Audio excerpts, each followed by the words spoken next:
Thank you for joining us for Likkutei Sichos, Vayishlach, Rebbe's discourse on the weekly Parshas. Today's shiur is dedicated to the Refura Shelema of Ariel David ben Simcha. May it be speedily and immediately. The introduction.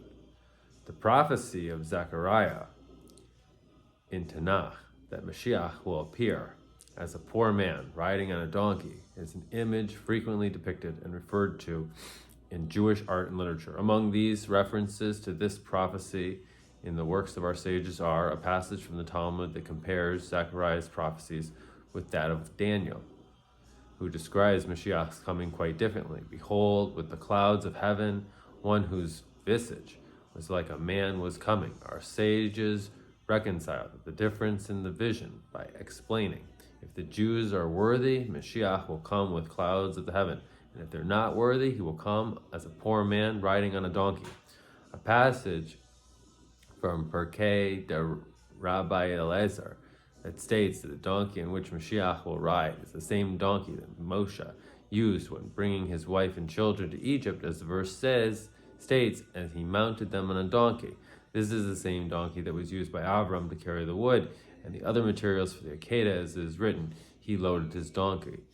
In this Sikha that follows, the Rebbe elucidates and draws a connection between these two passages. In doing so, he resolves the opposite question. Why is the imagery of a donkey associated with Mashiach? Why Mashiach will ride a donkey? Focus on the future.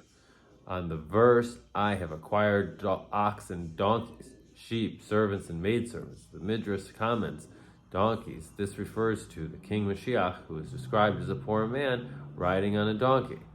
So this comes up at the time that we look at Yaakov addressing his Esav, his brother, as he looks to reconcile their differences later in life.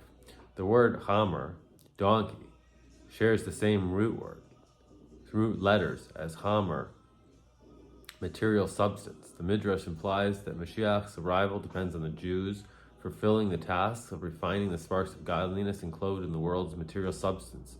Through the efforts of every Jew to refine his body, his animal soul, and his portion in the world and use them for holy purpose, he draws down and creates the setting for the revelations to be manifested in the ultimate future. On this basis, it's possible to understand the sequence of verses. I sojourn with Laban, and I have acquired ox and donkey. Yaakov regarded the physical settings in which he found himself as foreign, as reflected in his use of the term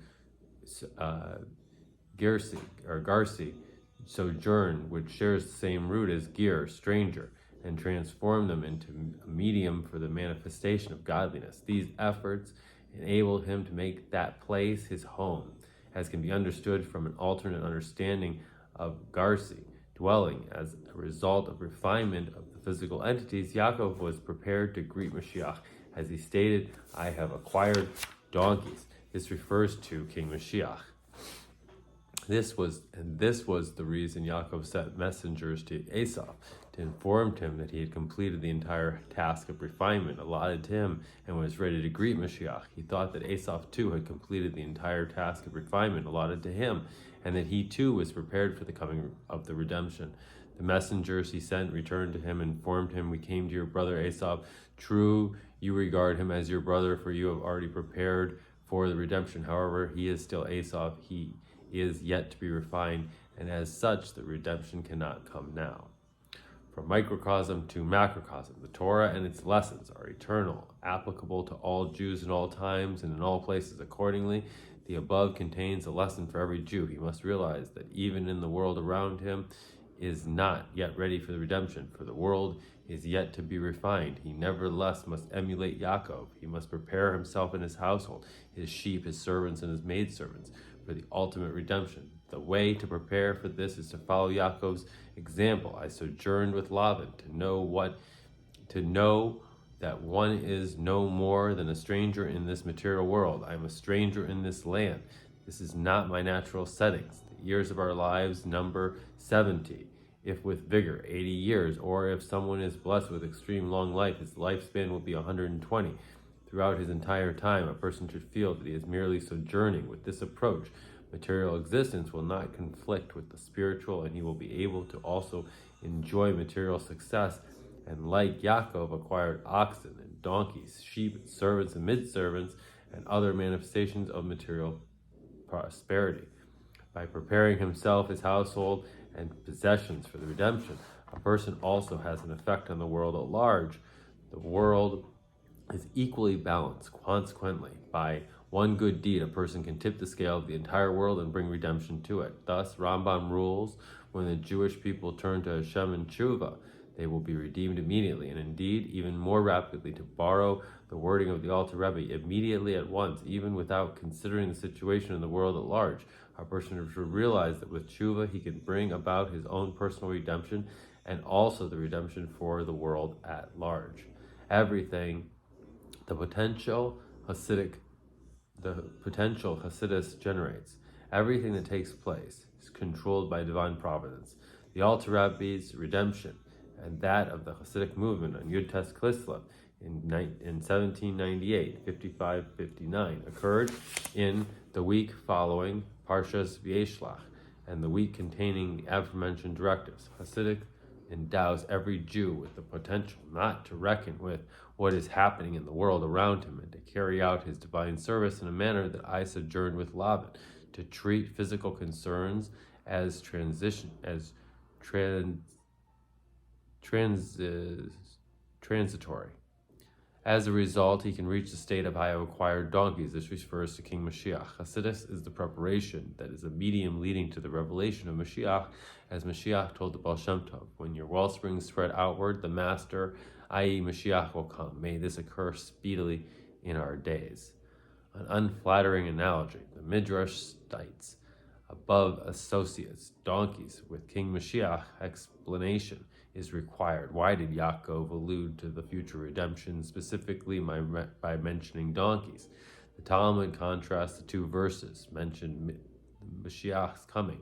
One verse states, behold, with clouds of heaven, one whose visage is like a man was coming, that Mashiach will come on a cloud, but other describes him as a poor man riding on a donkey. Our sages reconcile the contradiction. If the Jews are worthy, Mashiach will come with the clouds of heaven. If they are not worthy, he will come as a poor man riding on a donkey. This complicates the matter further. As mentioned above, Yaakov saw himself as ready for the ultimate redemption because his divine service had been completed and he had fully fulfilled as the accomplishments of his life's mission. Thus, he was worthy. Why then does he allude to the Mishnah's coming, to the Mashiach's coming, with the analogy of a poor man riding on a donkey? Seemingly, he was worthy to witness the Mashiach coming in clouds. 3 stages of one motif. Pirkei de Rabbi Eliezer states that the donkey on which Mashiach will ride is the same donkey that Moses used when bringing his wife and children to Egypt. As the verse states, he mounted them on a donkey. The same donkey was used by Avram to carry the wood and other materials for the Akedah. As it is written, he loaded his donkey. Avram, Moshe, and the Mashiach represent phases in an ongoing process. Avram initiated the 2 millenniums of Torah. Moshe received the Torah at Sinai and gave it to the entire Jewish people. Thus, the verse, he had them ride on a donkey, describes events that occurred before the giving of the Torah. However, even those events led to the exodus from Egypt, which was the preparation for the giving of the Torah, as indicated by the verse, when you take the people out of Egypt, they will serve Hashem on this mountain, and the ultimate purpose of the giving of the Torah will be revealed by the Mashiach. What is a donkey used for? There is a difference between the manner in which the donkey was used by Avram and Moshe and the manner in which it will be used by Mashiach. Avram used the donkey to carry wood and the knife for the Akedah. He and the youths accompanied him proceeded on foot.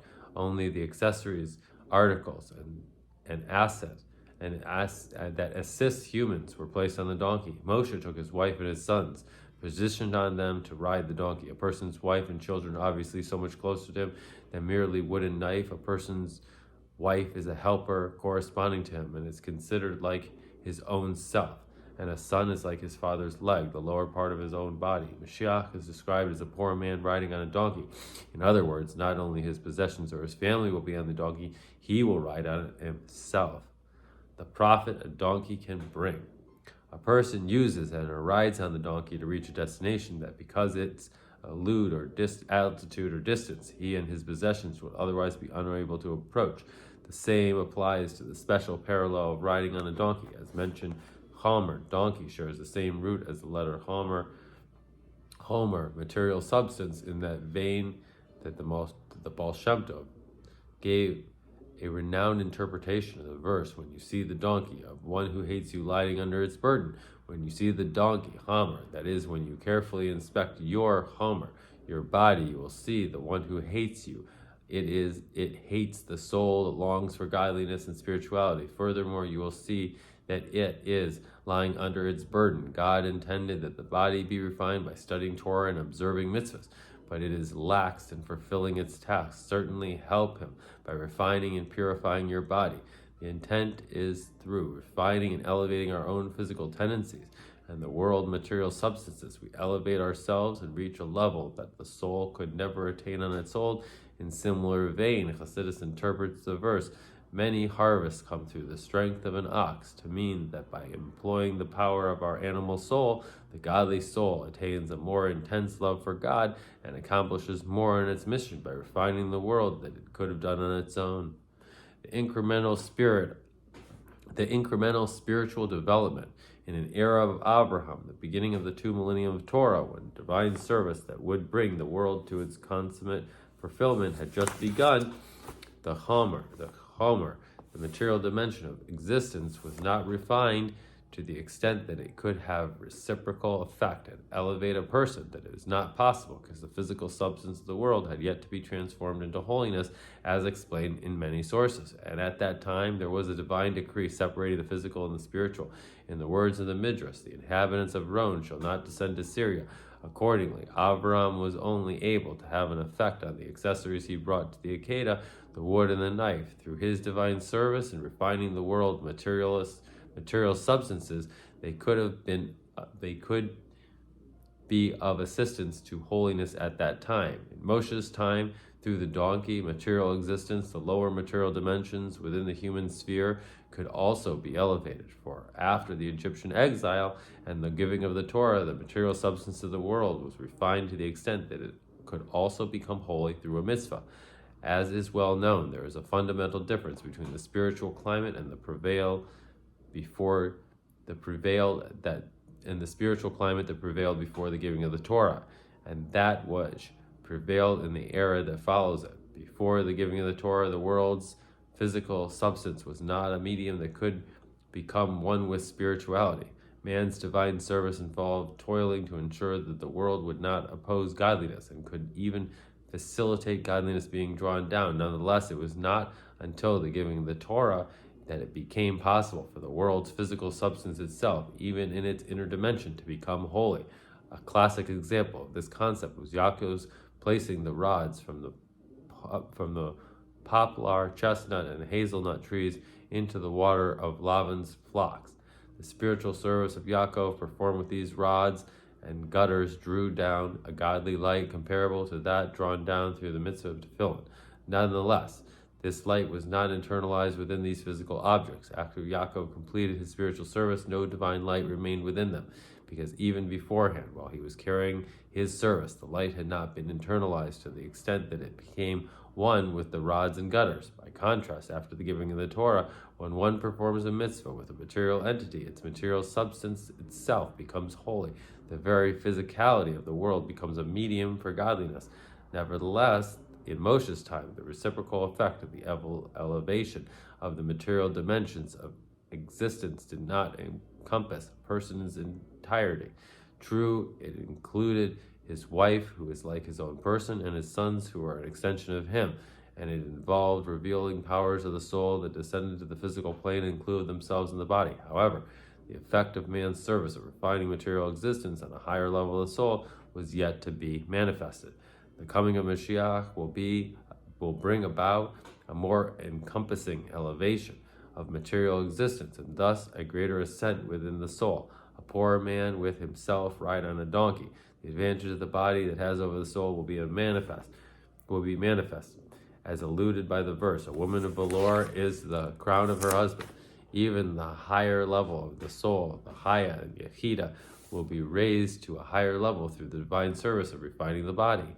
With the coming of Mashiach, the true source of Yesh, material existence, will be revealed. It will be manifested that God's existence through Yesh is the truth of being a Yehida, the truth of being, the truth of the being of the Yeshus that characterizes material essence. Yesh means it is. It is this concept referred to as being or existence. God is the only true being, the only entity that can truly be said to exist.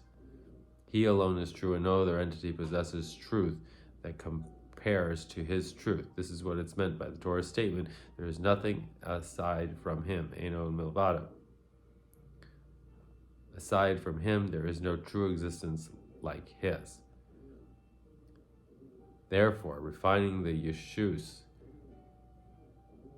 of material existence will tap into the essential energy and bring about an ascent for the ascent of the soul. Why ride a donkey instead of on clouds? On this basis, it's also possible to understand that allusion to our sage's statement, if the Jews are worthy, Mashiach will come with clouds of heaven. If they are not worthy, he will come as a poor man riding on a donkey. Our sage's words can be understood with a positive connection. Zahu, translated as worthy, shares the same root word as zach, pure. Through divine service with pure and spiritual entities, Mashiach will come on the clouds of heaven, a revelation of our Yasher, direct light that shines from above to this physical plane. Through lo zahu, divine service with entities that are not yet pure and elevated, through refining physical and material entities, there will be a revelation of a poor man riding on a donkey, a revelation that follows the motif or chazer, through which a loftier and more powerful light is generated from below and radiates upward as a result of the light generated by the Hamer, the donkey, the Homer, the refinement of the world's physical substances. The soul will reach heights that it could not attain on its own. This is what Yaakov was communicating with the words, I have acquired oxen and donkeys, specifically through his divine service in Lavan's home that involved refining physical and material entities. He prepared himself to receive the loftiest revelation, a poor man riding a donkey. Sei gesund, Etzlacha Rabbah.